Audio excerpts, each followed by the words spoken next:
For me, especially as a religious and ethnic minority here in the western part of the state, it was always about building broad coalitions. Not just in Virginia, but across the nation, we're in a cultural divide at best. What do we do to bridge that gap? We have a lot more work to do on the progressive side.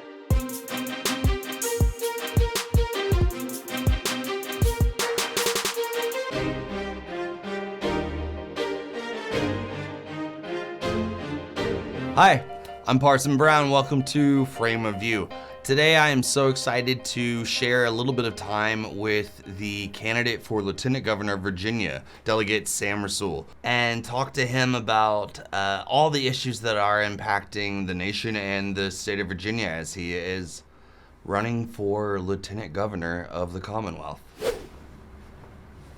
Delegate Rasoul, thank you so much for sharing some time with us. You're running for Lieutenant Governor of Virginia. Yes, sir. Tell me a little bit about how you transitioned from being a rural representative to wanting to represent the entire state. Yeah, I've loved being able to serve over the past 8 years here in the Commonwealth of Virginia. And for me, especially as a religious and ethnic minority here in the western part of the state, it was always about building broad coalitions. Even when people said somebody like me probably couldn't get elected out here, we won in a 40-point landslide, proving that there's a better way to win using new age relational organizing tactics. We just think that there's an appetite that people want to be able to invest in a better way to engage. We've done that for 8 years, and then for many years before that, before I was elected. And now we want to prove that that this can win at a higher level. And so I'm excited to be running for Lieutenant Governor of Virginia. Early voting starts very soon in April 24th or so for this June 8th primary. And so we are really revving up. So let's talk about some serious stuff. We've obviously the whole nation has been going through this pandemic. Virginia, West Virginia, and the Appalachian states are sort of seemingly all right now. But what is what would be your initiative to take on the pandemic as we move forward? Yeah, for me, we have a plan that's built out in 3 ways for our pandemic response: education, healthcare, and the economy, specifically our working families who are struggling. First, on the healthcare front, we've seen a lot of different disparities, so making sure that we think through what a public option look like here in Virginia. As we're getting caught up on vaccines, how do we dig deeper into these communities that need us to go out and meet them where they're at? This is really health equity, in my opinion. On the education front, ensuring that schools and teachers have the resources that they need to go back to school this fall in a safe way.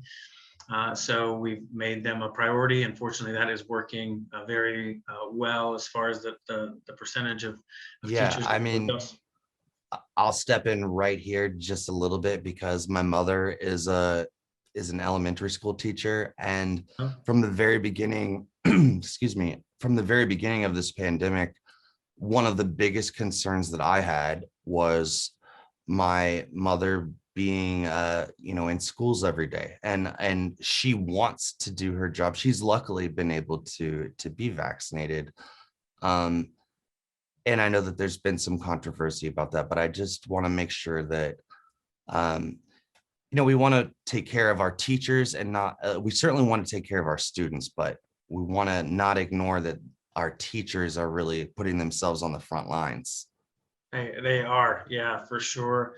And as someone who's actually, one of my projects is to substitute teach in every school in my district, I can tell you it is a tough place for a lot of folks, for sure.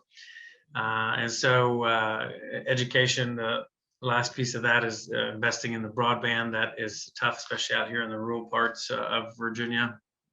Yeah, let's talk about that. That's such an important thing. A lot of folks don't realize that rural America, but specifically in Appalachia and in Southwest Virginia, broadband is not regularly available. And so what's your plan for that? We have an extensive plan to really think about and reimagine what broadband should be. First, it should be a public utility that needs to be really regulated and thought about that way. It is that important to our livelihood. Beyond education and economic development, the freedom to be able to work and study and live where you want to live. Broadband is essential to that, and we need to be bold and direct about it. And so what does that mean? That means eliminating some of these regulatory barriers that the cable companies have put into place. Means mandating that there's an affordable plan for every provider as they're offering it, allowing for localities and what we call authorities, broadband authorities, to build out their own infrastructure so we can have more competition, more options out there. Those are some of the things that we can do moving forward. So there was recently the yellowfinch tree sit that were some activists that guarded, so to speak, the path of the Mountain Valley Pipeline.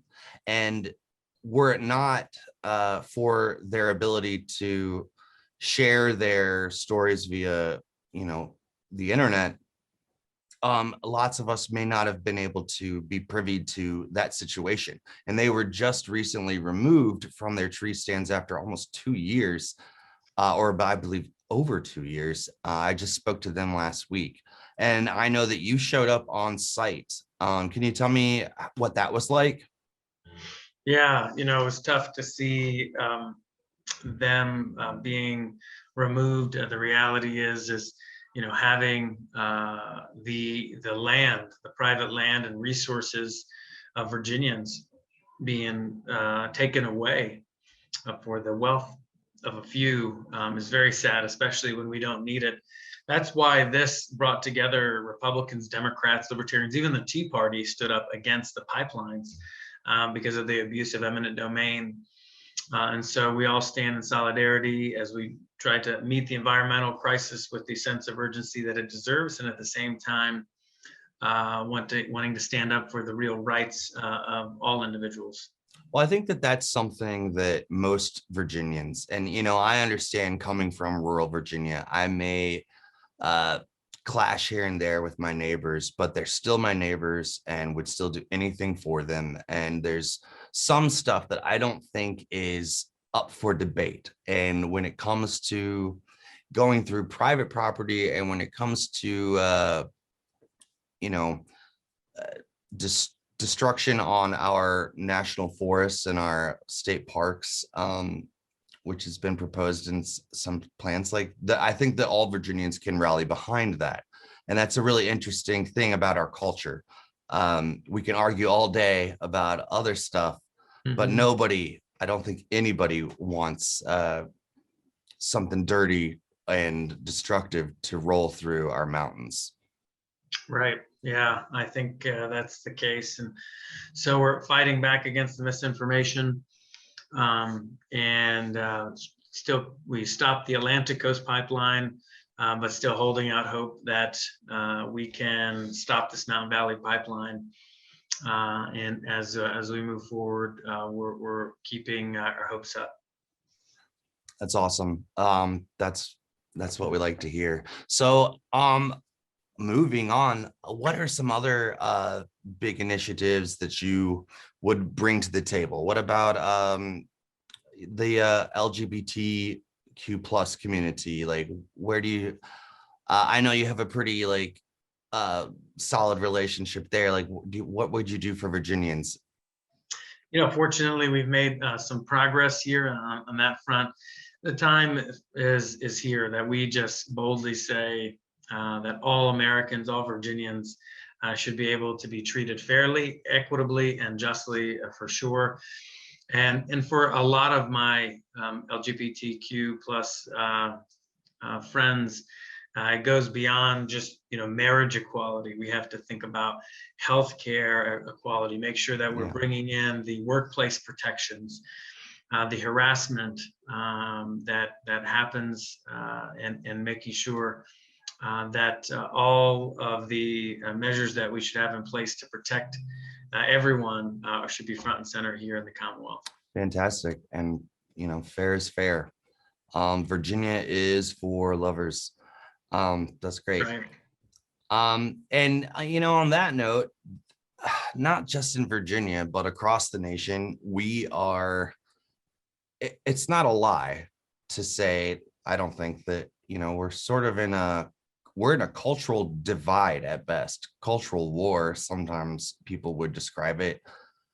What do we do to bridge that gap, to heal that divide that's, so blatantly hurting our nation? Yeah, first thing is voting is not a logical decision. It's an emotional decision. And what we need to be able to do is build, using new age relational organizing techniques, build broader and deeper coalitions, be solidifying some of the progress that we've made over the years.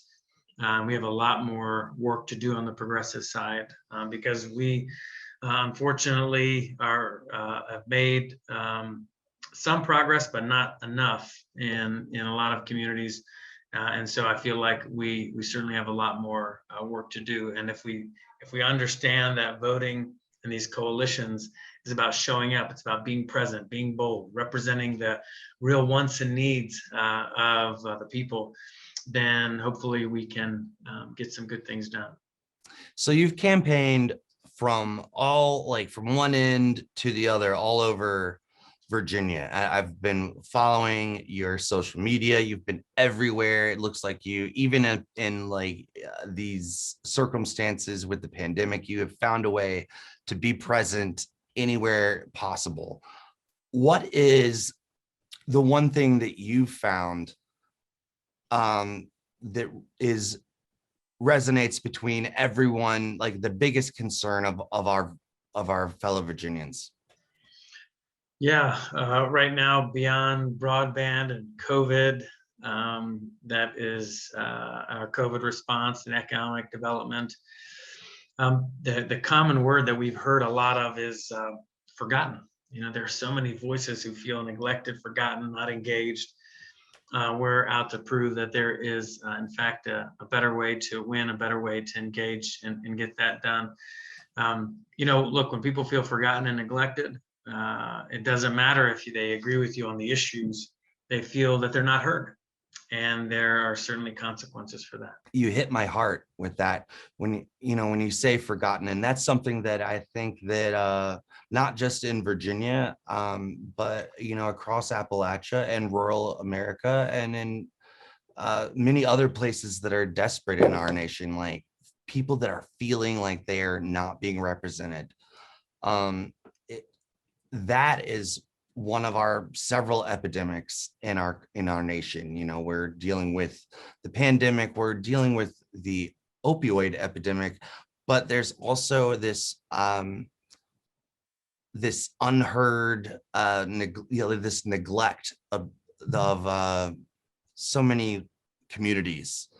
How do you feel? What would you do to elevate the voices of those that don't get represented, like in rural Virginia or in urban environments?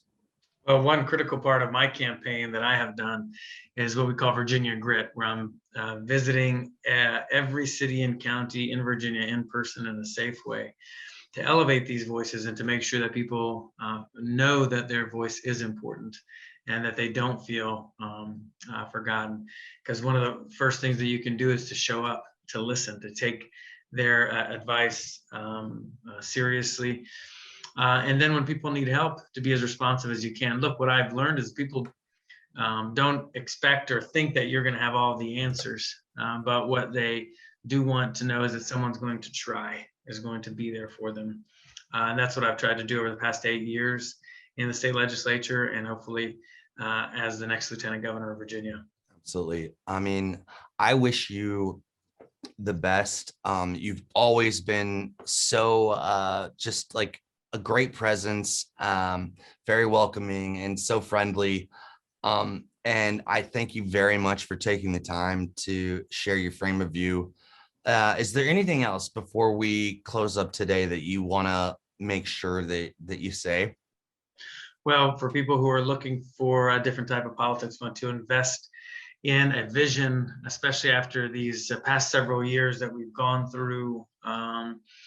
I hope that in these last days and weeks of this campaign, that people will go to our website, samforva.com, sign up to volunteer to help uplift our message across social media and through texts and calls. We certainly could use your help and support.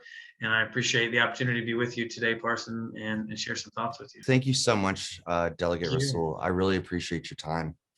Thank you so much for having me. You all have a wonderful day. You too. Good luck.